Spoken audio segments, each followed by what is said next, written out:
"Wait, you're sleeping there?" I mumbled, stirring from my drowsiness. My brother and his wife were away on a trip, and I was house-sitting with my niece at his place. As we discussed tomorrow's plans with excitement, my niece began to open the closet door, seemingly ready for bed. Surprised, I watched her slide into the closet without hesitation. Hurriedly, I grasped her arm as she looked up at me with a puzzled expression. "I'm Lily. I am a 24-year-old housewife," I introduced myself. "I have a brother who is 5 years older than me. Having lost our parents, we've always been supportive of each other due to our close sibling bond. This hasn't changed even after we both got married. We still maintain a family-oriented relationship. While my husband's parents are nice, they live quite far away, making it not so easy to ask for their help due to the distance. My brother and his wife had a shotgun wedding, but ever since his wife had a fallout with her parents, they've become estranged. Without any neighbors to turn to, we found comfort and ease in our mutually supportive relationship.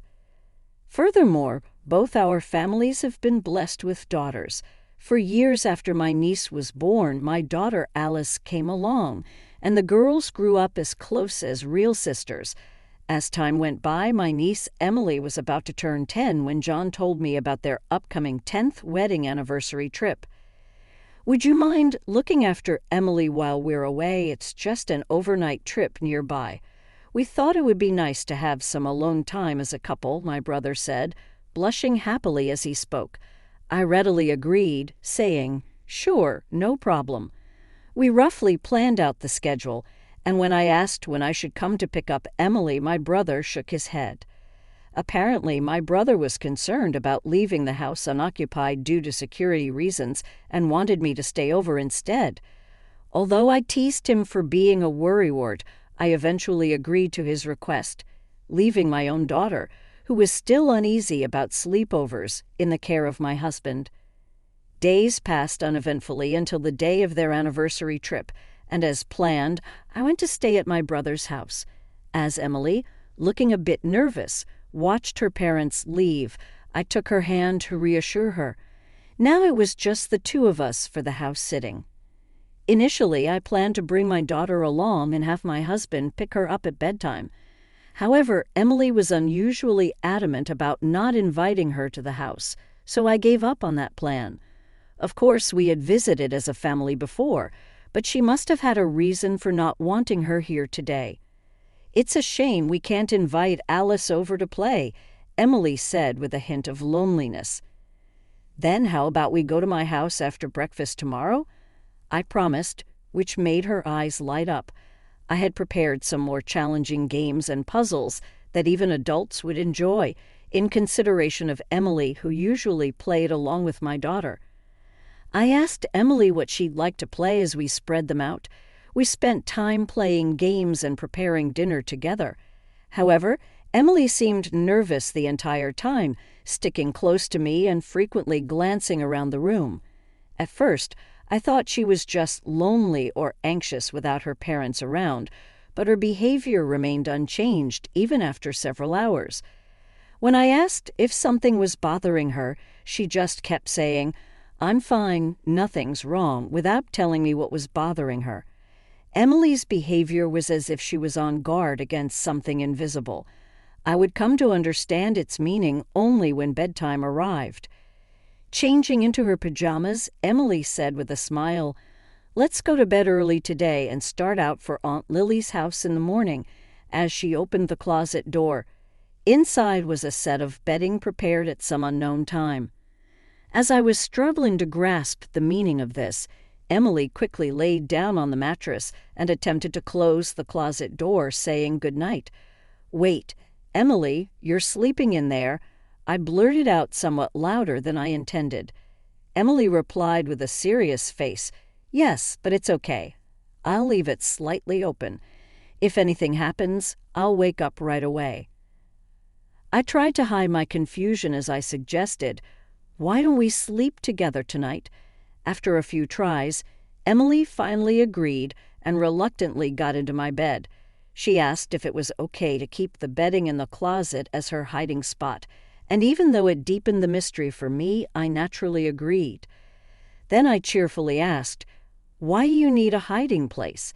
After she made me promise not to laugh, she whispered her answer: "The monster is coming." If that were all there was to her story, I would have thought it endearing in the way children are.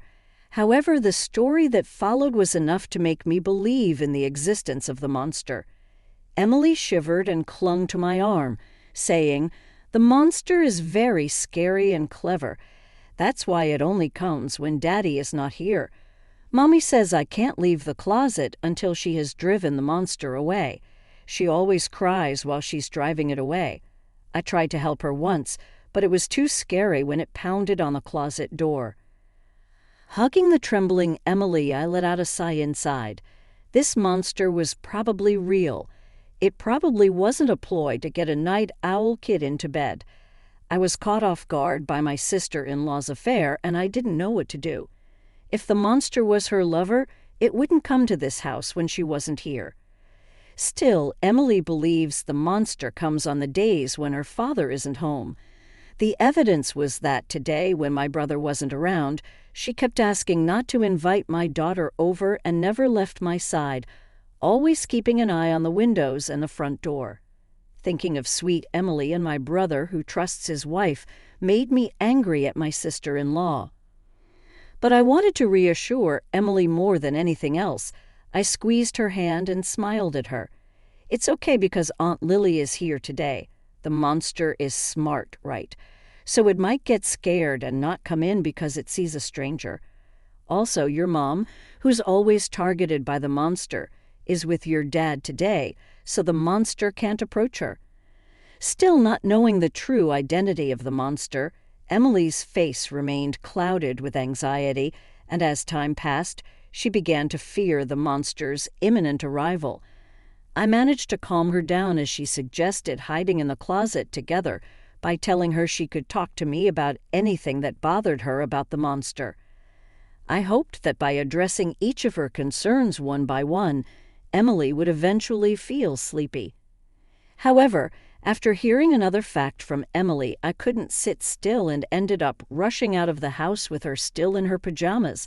I quickly drove back home, explained the situation to my husband, and then he headed to my brother's house. I had my husband and his friends stay over there. Around 10 p.m. that day, when my husband and his friends had headed over to my brother's house, I received a call from my brother, who was on vacation, asking about Emily's condition. "Did Emily go to bed? Forget about your husband and daughter and get some rest yourself. Make sure to lock the doors, okay? Good night." After asking about Emily, my brother's final words were to ensure I locked up and got some sleep. I was sternly told not to leave the house, and I struggled to keep my voice steady. After hanging up, I looked at Emily, who was sound asleep with my daughter, and pledged to drive the monster away. The next morning, my husband, who had stayed overnight at my brother's house, came back. My body trembled with fear and anger as he told me what happened last night. Relieved that my decision from yesterday had been the right one, I spent the rest of the day at home with Emily and my family, waiting for my brother and his wife to come pick her up. When my brother saw us, he was quick to question why Emily and I had left the house during the night. "Why didn't you guys stay at the other house? I told you repeatedly not to leave our home. What were you thinking going back to your own place after agreeing not to?"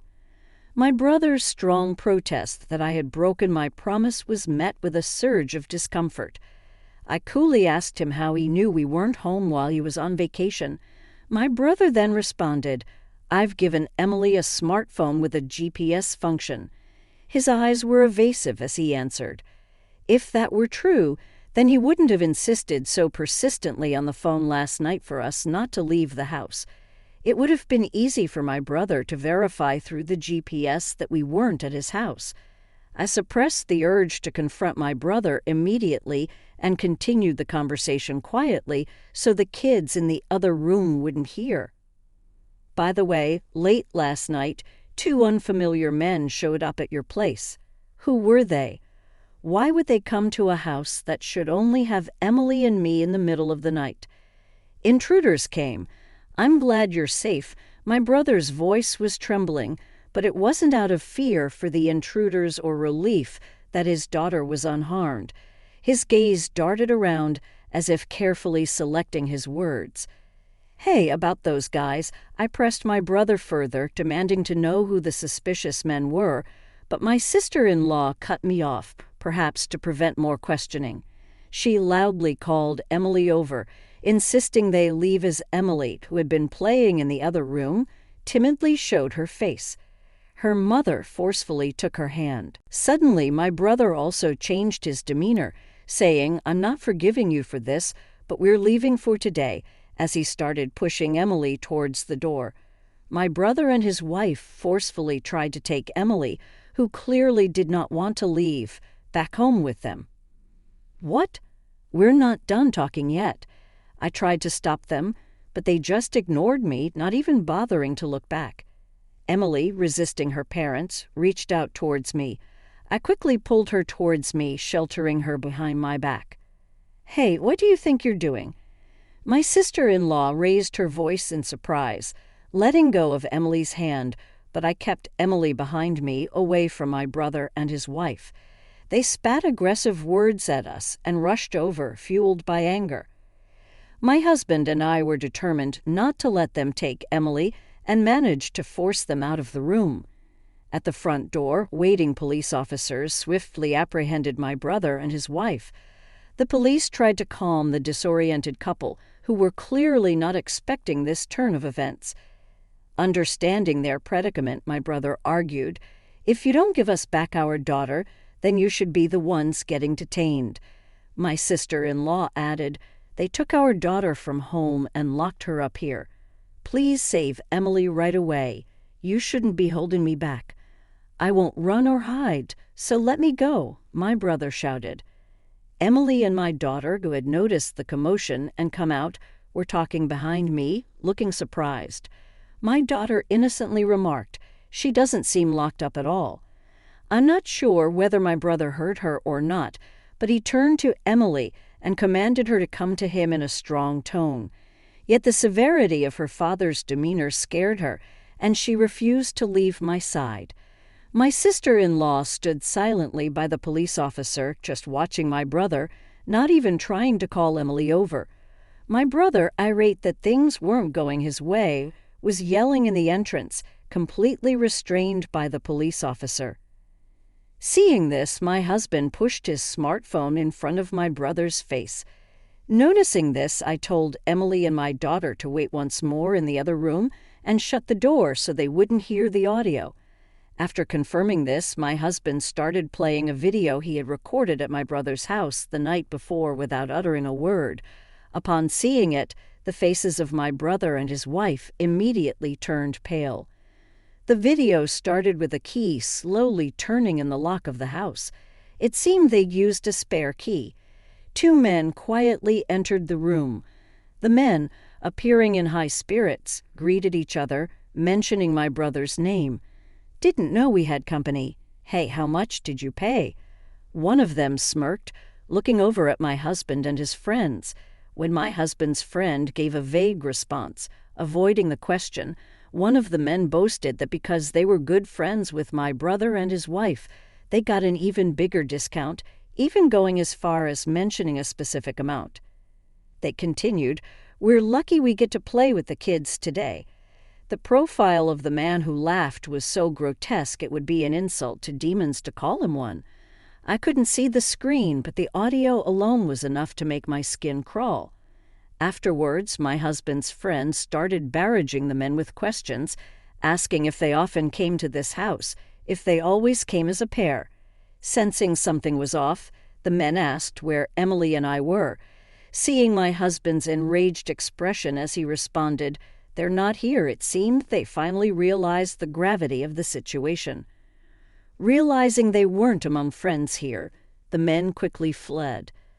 Until the very end, they were either unaware of my husband's recording or deliberately didn't mention it.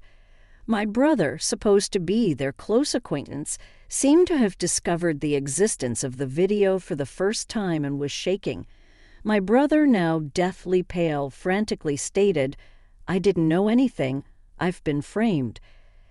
I had thought until watching this video that my brother was uninvolved and that my sister-in-law was the mastermind behind everything. However, the video contained clear evidence of my brother offering up Emily and me. His ignorance won't convince anyone. My brother was taken away by the police, and my sister-in-law feigned ignorance of the situation. But the police officer, who had already heard Emily's testimony, asked her to accompany him because he had many questions to ask her. Thus, they ended up in custody together. At a later date, the police interrogated my brother and his wife, who ended up confessing everything and were subsequently arrested. It turns out my sister-in-law would lure men into their home on the nights my brother worked late shifts and receive money from them. Realizing there was a demand for children among certain groups, she carefully exploited Emily in a way that wouldn't run afoul of the law. Emily, who knew nothing and was trying to help her bullied mother, was photographed posing as she was told. The pictures were merely innocent photos of a child, yet my sister-in-law would go out of her way to take these simple photos with a disposable camera, develop them, and show them to her customers, inducing a bidding war as though at an auction. What's more, she only lent out the photos. She never sold them. As despicable as this was, it should have had nothing to do with my husband and me. When my brother became aware of his wife's business, he didn't scold her or protect his daughter. Instead, unbelievably, he started gathering men to become customers. More staff meant more revenue. With such a simple mindset, my brother decided to involve me in the business. Of course, I would never agree to it if he simply asked me. So my brother thought to force me to work and continued to threaten me by taking photos of the scene. And so they carefully chose a day when the neighbors wouldn't be around and locked Emily and me in their house. They exchanged the spare key to their home for a large sum of money and went out of town for an overnight trip just to prove they weren't involved. What my brother and his wife didn't expect was that Emily, who had always obeyed my sister-in-law without question, regretted telling me about the monsters to protect me. Emily didn't understand most of what was happening in the house, but she did understand that the monsters were targeting them. By telling me, she brought the hellish situation at my brother's house to light. That night, when I learned about Emily's predicament, I asked my husband to capture the image of these so-called monsters. They carelessly leaked a lot of information, so the police acted promptly when we reported it.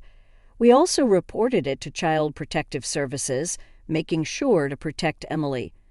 When we told the police officer about my brother and his wife coming to our house, they were able to secure Emily from them. My brother and his wife were arrested on serious charges, such as child welfare law violations and violations of laws preventing child exploitation. Despite being first-time offenders, they could not avoid imprisonment. The photos of a child they had been taking over several years were considered highly malicious. Once an image is leaked on the internet, it can never be erased. I was shocked when the police told me this, but fortunately my sister-in-law had not digitized or sold Emily's photos, and they were securely stored, preventing any leakage. I don't understand how my brother, who had been kind and reliable to me, could have become such a terrible person. We had been helping each other out as usual until then. The fact that I didn't notice this distortion scares me. Anyway, I want them to face what they've done. Following the arrest of my brother and his wife, the so-called monsters were also brought in for questioning by the police. They apparently argued their innocence, claiming that because their plans had not been successful, they weren't guilty.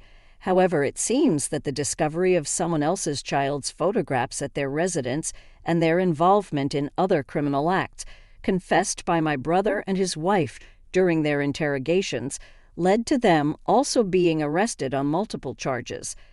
After we took care of the monsters lurking in our lives, we went to the Child Protective Services to inquire about Emily's situation. Her parents were arrested, leaving her without anyone to care for her. In fact, They were unfit to be guardians in the first place, so custody of Emily was taken away from my brother and his wife. That said, neither my brother nor I have any living parents, and my sister-in-law's family is completely estranged. We learned that if no one from my sister-in-law's family would agree to take her in, Emily would be taken in by foster parents. After talking it over with my husband, we decided to adopt Emily. To me, Emily is not only someone I'm greatly indebted to, but also a girl I've grown to love as my own daughter. The thought of leaving her was simply unbearable. Luckily, my husband agreed, and we saw this as an opportunity to move to my in-laws' town. Our daughter, who loves her grandparents and has always wanted an older sister, is overjoyed. She's been excitedly looking forward to the weekend when she could see her grandparents more often, and now her wish of having Emily, who she adores as her big sister, came true.